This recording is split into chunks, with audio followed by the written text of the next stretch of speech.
마가복음 15장 1절부터 15절까지 말씀 좀 길지만 같이 교독하고 은혜를 나누도록 하겠습니다.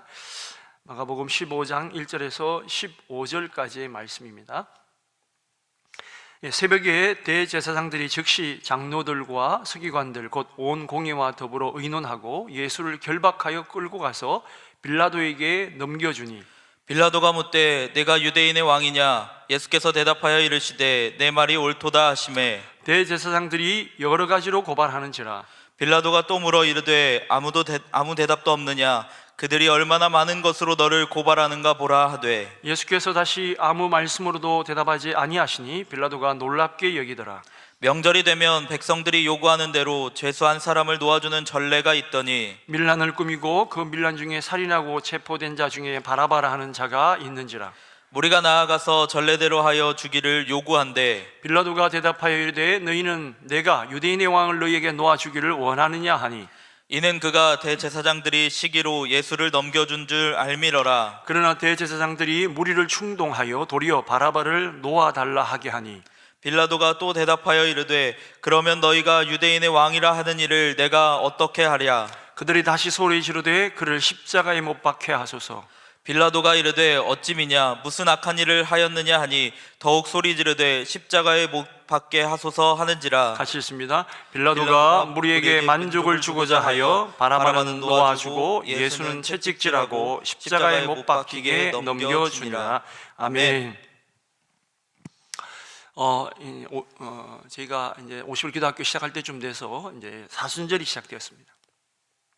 사순절은 예수께서 저희를 위하여 십자가에 달려 돌아가신 그 고난의 길, 그 구원의 길을 우리가 성경 말씀을 묵상하면서 나의 죄를 되돌아보고 주께서 우리에게 주신 귀한 은혜를 깨달으며 또 우리는 또 주님처럼 살기를 원하고 하나님의 참 사랑을 깨달아가는 눈물 짜는 시간이 아니에요. 눈물 짜는, 그걸 굉장히 사람들이 그래서 사순절을 힘들어하는 분이 계신데, 사순절은 울으라고 하는 절기가 아니라 주님의 사랑을 알아가는 절기다.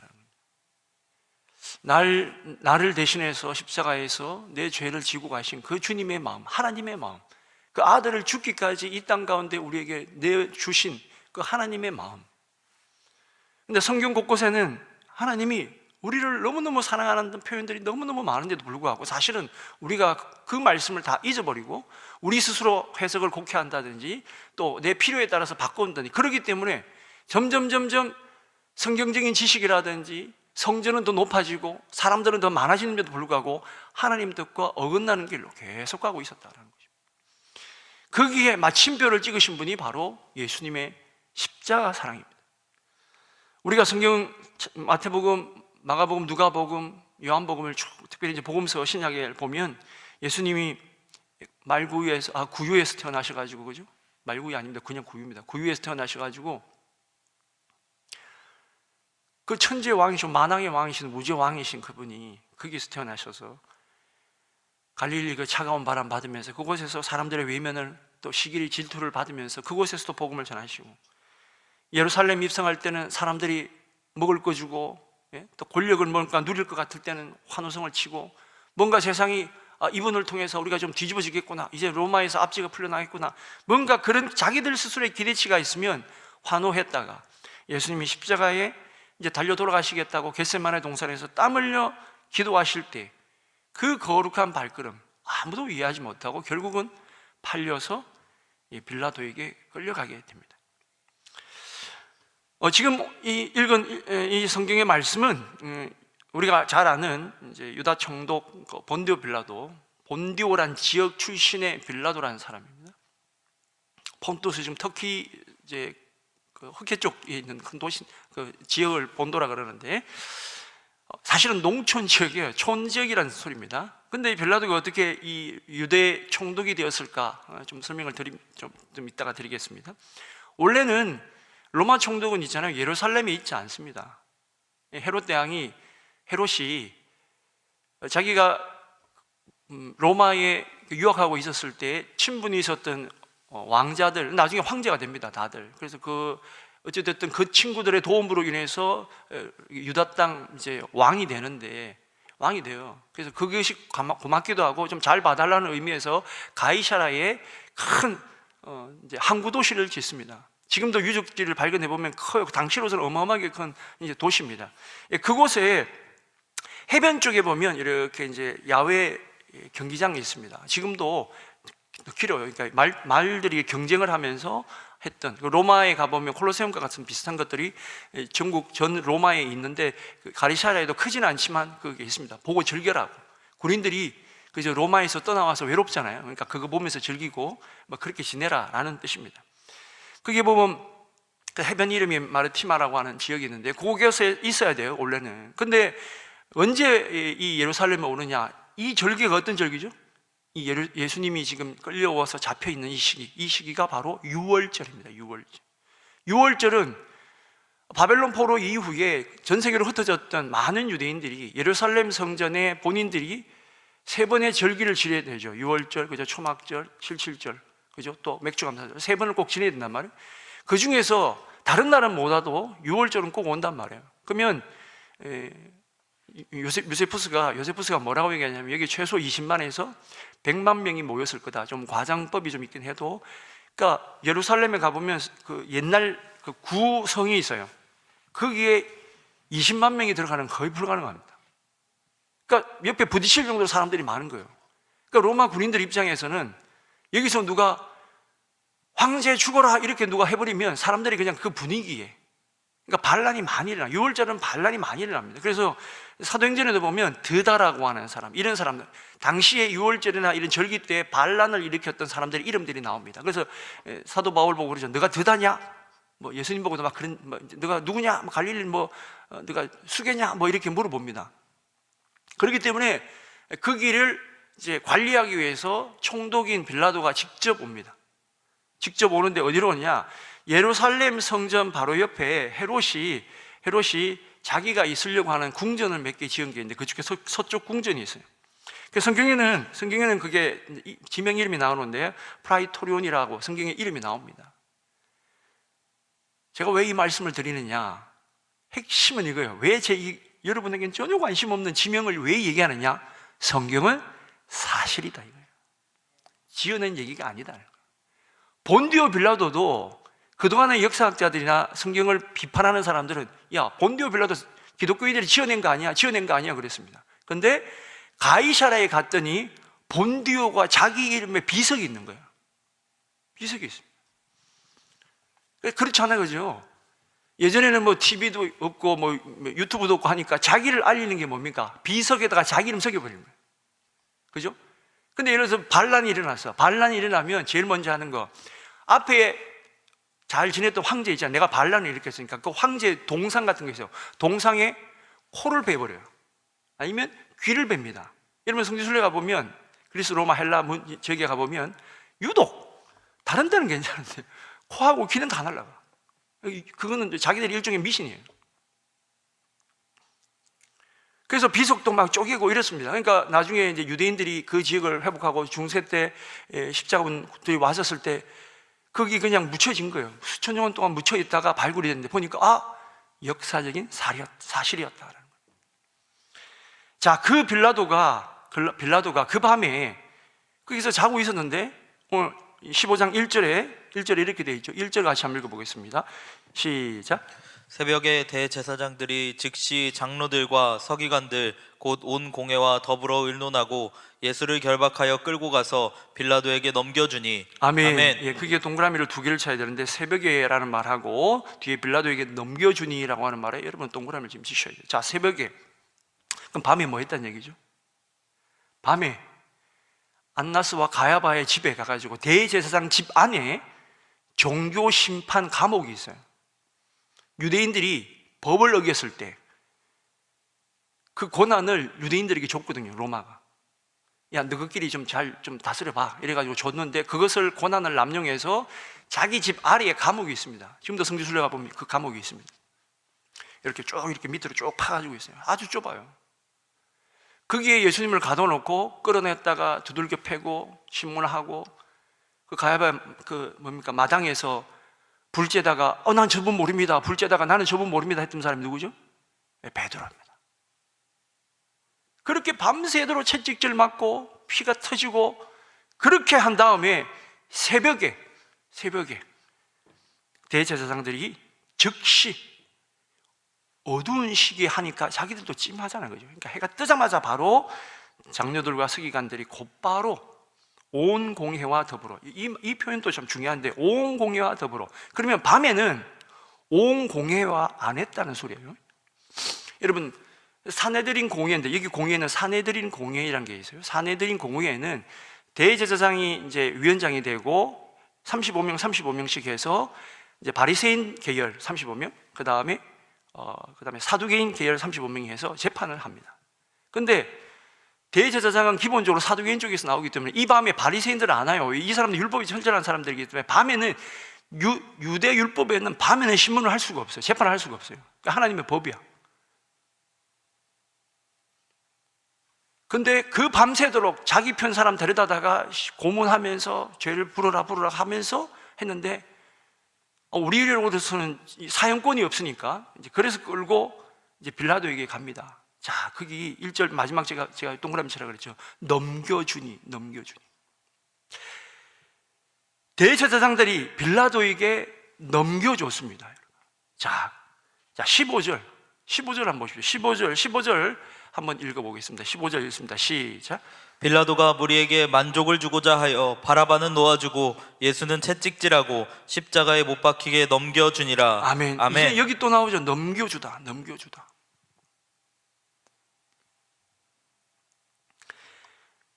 대제사장들과 무리들에게 넘겨받은 빌라도는 예수님을 이제 십자가에 못 박혀라고 로마 군인들에게 넘겨줍니다.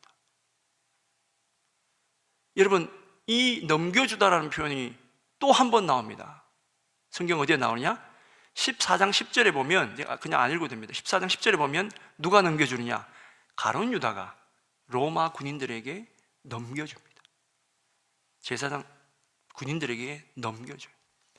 그러니까 예수님은 3번 넘겨줍니다. 가룟 유다가 유대 제사장들에게, 제사장들이 빌라도에게, 빌라도가 로마 군인들에게 넘겨줍니다. 근데 여러분, 하나님은 놀라운 섭리인데 이 넘겨줌의 첫 번째는 누가 있느냐? 가룟 유다보다도 훨씬 이전에 창세 때부터 우리가 십자가에 달려 돌아가신 예수님을 생각지도 못하고 있었던, 역사에 이런 것이 있을 수가 있나라고 우리는 그런 생각도 할 수 없을 아담과 하와가 죄를 짓고 난 다음에 하나님께서 그 아들을 이 땅 가운데에서 모든 죄인들의 죄를 위해서 넘겨주셨다. 그 넘겨줌의 첫 번째 사랑은 누가 하셨느냐? 우리 주님이 하셨다. 우리는 억울하겠지만 아니면 하나님의 놀라운 섭리가 이 말씀 가운데 있습니다. 자, 이제 빌라도는 그 넘겨받은 다음에 신문을 하죠. 신문을 하면서 물어봅니다. 2절 말씀에 빌라도가 묻되 내가 유대인의 왕이냐? 예수께서 대답하여 이르시되 내 말이 옳도다 하시매. 자, 빌라도가 묻습니다. 네가 유대인의 왕이냐? 이 왕이란 표현은 있잖아요. 그냥 황제에게만 쓰는 거예요. 황제에게만. 이 사내들인 사람들이 얼마나 이 머리를 교묘하게 썼냐면, 자, 거기 보면 있잖아요. 뭐라고 되어 있냐면 3절에 이렇게 되어 있죠. 빌라도가 대제사장들이 자기한테 넘겨줬을 때 3절에 이렇게 되어 있습니다. 대제사장들이 여러 가지로 고발하는지라. 여러분, 뭐 죄가 있으면 딱 그거 하나만 하면 되는데 그거 가지고 안 되니까 이것저것 막 갖다 핑계를 막 딱 붙이는 거예요. 그 중에 하나만 걸리면 돼. 근데 예수님께서 얘기합니다. 근데 빌라도는 핵심이 그거죠. 이 친구가 뭐 소매치기 했냐 뭐 이런 거 중요한 게 아니에요. 이 친구가 얘들이 말한 것처럼 진짜 죽을 죄인가라는 거예요. 그래서 네가 유대인의 왕이냐? 황제가 쓰는 그 왕이라는 호칭을 네가 왜 쓰느냐? 그렇게 얘기했더니 예수께서 대답하시되 내 말이 옳도다 이렇게 얘기합니다. 자, 이 말을 오해하시면 안 돼요. 이 말은 어떤 의미냐면, 자, 아까 말씀드렸죠. 사내들인 공회에 있는 장로와 서기관들은, 아주 대제사장들은 이 말을 자기들이 죽일 수 없으니까 죽일 만한 용어로 바꿔서 예수님을 고발을 했단 말이에요. 그러니까 너가 유대인의 왕이냐 이렇게 얘기하잖아요. 근데 예수님이 빌라도에게 뭐라고 얘기했냐? 그래, 너 말이 옳다. 이 말의 의미는 뭐냐면, 여러분 좀 머리를 쓰셔야 돼요. 그래, 너희들이 쓰는 용어가 맞다. 너희들이 그런 용어를 써도 맞다. 근데 내 용어는 아니다. 내 용어는 아니야. 그러니까 너희들 쓰는 용어는 맞는데 그러니까 너 말이 맞아. 근데 그 뒷이면에는 뭐냐? 나는 너희들의 문법 안에 갇히지 않는 하나님의 아들이다 라는 거예요. 우리끼리 예수님을 높이기 위해서 뭐 이것저것, 아니면 때로는 예수를 믿지 않는 사람들이 예수님을 이렇게 욕하고 기독교를 개독교라고 뭐 아무리 얘기를 해도 그거는 이 땅 가운데 있는 우리의 용어지 하나님의 용어는 아닙니다. 우리는 이 땅 가운데서 우리의 용어로 누구를 설득시키느냐, 누구에게 좋게 보이느냐, 이게 중요한 것이 아니라 하나님의 말씀을 듣고 살아요. 우리의 말이 중요한 게 아니에요. 하나님의 역사가 중요해요. 하나님의 말씀이 중요하다. 왜? 그 말씀이 천지를 지었고요, 그 말씀이 우리 죄를 사했고요, 그 말씀이 우리를 심판하실 뿐만 아니라 우리를 부활의 영으로 이끄시고 천국으로 인도하실 말씀이시기 때문에 세상의 어떤 것도 우리를 천국으로 데려갈 수 없습니다. 어떤 것도 우리 죄를 용서할 수 없습니다. 황제가 아무리 인을 찍어서 사면해줘도 못 갑니다. 오직 주님의 진리 되신 그 말씀 가운데 있는 줄로 믿습니다. 내가 유대인의 왕이냐? 빌라도가 깜짝 놀래죠. 깜짝 놀랍니다. 왜? 예수님이 침묵하셔. 그리고 침묵하십니다. 말로 다 담을 수 없는 것을 행하시기 위해서 예수님은 십자가에 달리도록, 그건 누구한테 설명이 되겠습니까? 더군다나 그렇게 믿으라고, 제발 좀 하나님의 사랑을 알아라고 3년 동안 다니면서 그렇게 복음을 전했는데 그 유대인들도 못 믿는데 빌라도가 그걸 어떻게 알아? 그래서 예수님이 침묵하시죠. 이제 남은 건 뭡니까? 겟세마네 동산에서 마지막 주님이 기도하셨던 것처럼 이제는 그 십자가를 내가 지는 일이 더 중요한 거지 내가 변명하고 말하는 게 중요한 것이 아니다. 근데 그 침묵은 놀랍게도 예수님 돌아가시기 700년 전에 이사야가 우리를 대신해 돌아가신 어린 양에 대한 예언에 나와 있습니다. 자, 이사야서 53장 7절의 말씀 같이 읽습니다. 이사야서 53장 7절 말씀 같이 읽습니다. 시작. 그가 곤욕을 당하여 괴로울 때에도 그의 입을 열지 아니하였으며 마치 도수장으로 끌려가는 어린 양과 털 깎는 자 앞에서 잠잠한 양같이 그의 입을 열지 아니하였도다. 아멘. 아멘. 여러분, 이 한 말씀을 꼭 이해를 했으면 좋겠는데 진리는 세상의 언어로 번역되지 않습니다. 번역되지 않습니다. 우리가 찬송가 304장인가요? 그 크신 하나님의 사랑 말로 다 표현 못합니다. 어떻게 표현합니까? 표현 못합니다.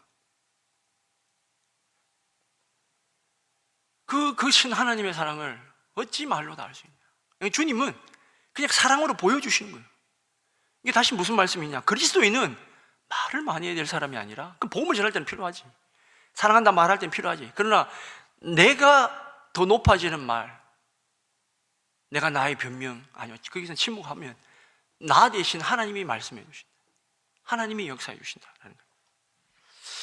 여러분, 진리는 있잖아요, 너무 미묘해서 진리를 사랑하지 않는 자는 결코 진리를 알 수가 없어요. 예수님을 사랑하지 않는 사람은 이 성경의 말씀을, 예수님의 행동을 이해할 수가 없어요. 그래서 여러분, 오늘 기도하실 때 뭘 해야 되냐? 주님 사랑하는 마음 변치 않도록 해 주시옵소서. 빌라도는 진리 앞에 서 있지만 진리를 향해 서 있지는 않다. 오히려 이 사건을 내가 어떻게 처리해야 되지? 어떻게 해야 내 안전하지? 안전이 보장되지? 이 자리가 보장되지? 사실 빌라도가요, 자기가 똑똑해서 온 자리가 아니에요. 예수님이 이제 탄생하셨을 때 우리 아우구스도, 우리 이제 세계사에서 옥타비아누스가 나중에 아우구스도 황제가 되죠. 그래서 그 이름을 가이사라 이렇게 이름을 붙이는데, 그가 죽고 난 다음에 티베리우스라고 하는 황제가 되었는데, 티베리우스 밑에 가장 신뢰하는 군 첫 번째 장군이 있었어요. 그 사람이 굉장히 신뢰를 하는데, 이 티베리우스가 어느 날 갑자기 정치하기 싫은 거야. 그래가지고 지금 이태리에 실리아 섬으로 그냥 나 정치하기 싫어, 그래 가버려요. 그래서 이 사람이 대리 통치를 하는데, 그때 자기 얘를 잘 따랐던 이제 부하 중에 하나인 빌라도를 유대 총독에게 보냅니다. 자기는 왜 보냈느냐? 자기도 자기 세력을 이렇게 뿌려놔야지. 나중에 혹시라도 더 큰 일을 위해서 뿌려놓는 거예요. 근데 이 빌라도가 굉장히 이게 불안하게 왔잖아요. 실력으로 온 게 아니고 빽으로 왔으니까 앞에 사람이 바뀌면 또 바뀌는 거예요. 결국 나중에 이 사람 이름이 세아누스라는 사람인데, 결국 잘못해가지고 티베리우스 황제가 돌아와서 이놈 보소, 네가 네고나를 막 쓰네. 그래 나중에 처형당합니다. 빌라도가 목이 당간당간 하는 거지. 끌려가기도 하고. 근데 그 전에 어떤 일이 있었냐? 예수님 돌아가시고 16년 후에 사마리아 사람들이 반란은 아닌데 이 친구가 이제 오해를 한 거예요. 이 반란이다 싶어가지고 그게 이제 사마리아인들 다 죽여버린 거예요. 그래가지고 사마리아에서 그 살아남은 이제 장로들이 황제에게 찾아가서 그 다음에 그 수리아 안디옥에 있는 그 총독에게 찾아가서 저 미친 사람들 우리 못 살겠다. 좀 어떻게 조치해 주세요. 그래가지고 빌라도가 이제 로마로 압송됩니다. 그리고 나중에 이제 우리 성경에 아는 역사대로 이제 그런 이제 일 있죠. 근데 우리가 아시다시피 사도신경에 올 때 사람 이름 2명 나오죠, 그죠? 사람 이름 2명 나옵니다. 첫 번째 누가 합니까? 마리아가 나오고 동정녀 마리아에게 태어나시고 본디오 빌라도에게 태어나시고 그 2명이 나오죠. 그 왜 아까 말씀드렸잖아요. 왜 빌라도 이름이 들어가느냐? 이건 역사다. 지어낸 얘기가 아니다라고 하는데 빌라도가 얼마나 이 불행한 삶을 이유로 사느냐? 빌라도의 시신은 저주받은 시신이잖아요, 그죠? 하나님의 아들을 죽였으니까. 그래가지고 나중에 이 시신을 도대체 어디서 묻을 거냐? 이게 막 이 나라는 우리는 안 받는다, 우리도 안 받는다, 안 받는다 막 그랬어요. 그러니까 어디로 갔냐? 지금 스위스에 가 있다고 합니다. 그래서 그 봉 이름이 빌라도 봉이에요. 빌라도 시신이 거기 있다. 그러니까 다 버림받은. 왜? 자기 안전만 생각하고 자기를 위해서 사니까 그렇게 버림받는 겁니다. 근데 우리가 성경의 수많은 역사 가운데 마태복음의 족보에도 마찬가지지만 주를 위해 살았던 사람은 주님이 다 기억하시고 거죠. 자, 제가 오늘 여러분에게 은혜를 받고자 하는 것은 딱 2가지인데, 첫 번째는 여러분, 우리는 진리 앞에서 인간의 소리를 잠잠해야 된다. 3절에서 5절까지 말씀을 한번 읽습니다. 대제사장들이 여러 가지로 고발하는지라 빌라도가 또 물어 이르되 아무 대답도 없느냐? 그들이 얼마나 많은 것으로 너를 고발하는가 보라 하되, 예수께서 다시 아무 말씀으로도 대답하지 아니하시니 빌라도가 놀랍게 여기더라. 아멘. 자, 왜 놀랍게 여겼냐? 아까 침묵했다 그랬죠. 왜? 기본적으로 빌라도가 봤을 때는 수많은 자기 죄인들을 재판을 했었는데 예수님처럼 이런 사람이 없었다는 거예요. 대부분 공포에 질려가 살려달라, 뭐 똥오줌을 산다든지, 그죠? 그 십자가에 그 처형 당하기 전에 십자가도 여러분 끔찍하지만 사람들이 아예 죽여달라 그래요. 왜? 너무 맞는 게 힘드니까. 그 채찍에 동물의 뼈, 철 같은 거 해가지고 때리가 땡기면 피가 막 두두두 떨어진단 말이에요. 그걸 39방씩 맞는 거예요. 그걸 몇 번씩 맞는 거예요. 그러니까 그냥 죽여달라 그래요. 죽는 게 더 편해. 그 정도로. 근데 예수님은 그러지 않으셨다. 놀래 자빠지는 거예요. 그래서 빌라도가 나중에 우리가 어떤 행동이 나오죠. 나는 이 재판 모르겠다. 나는 모르겠다 이러고 자기가 손을 씻어버리죠. 말씀으로 우주를 창조하신 분이, 말씀으로 바다를 잠잠케 하신 분이 지금 스스로 입을 담은 그 상황 가운데 빌라도로 엄청 놀랐습니다. 여러분, 우리 또한 하나님이 내 조급함 때문에 하나님이 일하시고 역사하실 것을 막아서는 안 됩니다. 여러분, 우리가 출애굽기 14장 13절 14절 말씀에 홍해를 가를 때도 모세가 백성에게 이르되 너희는 두려워하지 말라, 가만히 있으라. 여호와께서 오늘 너희를 위하여 구원을 행하시는 구원을 보라. 너희가 오늘 본 애굽 사람을 영원히 다시 보지 못하리라. 여호와께서 너희를 위하여 싸우시리니 너희는 가만히 있을지어다. 근데 우리는 뭔가 우리가 하려고 막 하죠. 조직해가지고 뭐 하고 막 하려고 하죠. 여러분, 그렇게 잘 됐습니까? 아니요. 그렇게 해서 복음이 잘 전하지 않았습니다. 오히려 묵묵히 십자가를 지는 사람들 때문에 복음이 전해졌지. 화려하고 뭔가 대단한 것 같이 해졌지만 여러분, 교회는 어땠습니까? 엉망이 되어가고 있습니다. 2번째, 이것을 꼭 기억했으면 좋겠는데 이게 오늘 주제의 말씀이기도 합니다. 바라바와 우리의 핏값을 주님이 지불해 주셨다. 바라바는 유월절 관례에 따라 제수를 한 명 놓아주는 것에 놔주려고 사실은 마음이 있은 건 아니죠. 예수님을 빌라도는 원래는 풀어주려고 그랬어요. 근데 놀라운 것은 그 이름을 보면 참 놀라운데 바라바거든요. 바라바. 바가 아들이란 뜻이고 라바가 아버지란 뜻이에요. 아버지의 아들이란 뜻이에요. 이게 이름입니다, 여러분. 디메오는 아버지 이름이 아니면 할아버지 이름이 디메오예요.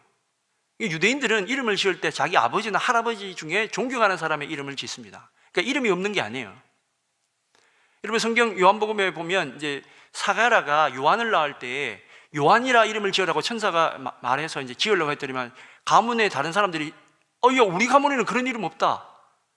사가라로 짓든지 지어라 얘기해요. 근데 아니죠. 왜? 천사가 하나님이 명령하신 이름이니까 요한이라고 짓습니다. 자, 정말 재밌는 거는요, 이 감옥 안에 바라바, 사람의 아들, 아버지의 아들이 있고 예수님, 하나님의 아들이 있습니다. 하나님의 아들이, 인간의 아들인 바라바를 살리시기 위해서 그 핏값으로 사셨습니다. 우리의 생명은 주님이 우리를 살리기 위해서 그의 핏값을 치르신 것입니다. 여러분, 그러니까 오늘 주를 위해서 주님은 여러분들이 복받는 삶을 원하고 주님 안에 진리 안에 가는 삶을 원합니다. 그렇기 때문에 남겨진 우리에게서는 뭐냐? 바라바가요, 나중에 초대교회의 위대한 성자가 됩니다. 바라바가. 왜? 주님을 만났습니다. 소문으로만 들었는데, 비웃었는데, 십자가에 달려 돌아갈 때 자기는 풀어가지고 술 마시면서, 여자들하고 지내면서, 아우, 난 재수 좋아서, 이렇게 했던 바라바가 주님을 정말 성령을 체험하고, 그는 마지막에 정말 순교자의 길을 갑니다. 우리는 순교할 시대를 살고 있지 않지만, 그러나 주님을 위해서 정말 주의 사랑을 위해서 그렇게 살아가는 사람이 얼마나 있냐. 주일날 예배 오는 거 한 번도 그게 힘들어가지고, 그게 뭐 중요하다고. 영혼을 잃어버리면 어떡할 겁니까, 여러분? 야, 너는 나오지 마라. 내가 우리 집 대표해서 우리 교회 갈게. 영혼 다 죽이는 겁니다. 그런데 저는 우리 한빛교회가 오시는 분들마다 또 우리가 아침에 새벽에 이렇게 영상 나가잖아요, 그죠? 그러면 목사님들이 자기 교회 하고 있는 사진을 막 영상도 보내주고 합니다. 뭐 담임 목사님도 가고 우리 담당하는 목사님 저한테도 오고 막 옵니다. 목사님 너무 좋아요. 교회가 살아나고 있어요. 성도들이 신앙의 본질을 깨닫고 있어요. 기도하니까 영이 열려가지고 낫기도 하고 치료받기도 하고. 내가 선교를 못하더라도 우리가 이 50일의 거룩한 이 자리에 동참하면서 이 일이 바로 바라바가 주로 인하여 살아났던 바라바가 그가 살아갔던 그 헌신과 수고의 삶을 닮아가는 삶이다라는 것입니다. 사랑하는 여러분, 우리는 잊지 마십시오. 주님이 우리의 핏값으로 우리를 사심을 잊지 마시고, 위축되라는 것이 아니라 그렇기 때문에 우리는 자신감을 가지고 늘 언제나 세상을 승리해 나가는 부활의 산소망을 가진 자로서 달려갈 수 있는 우리 한빛교회 모든 성도들 되시길 간절히 축원드립니다.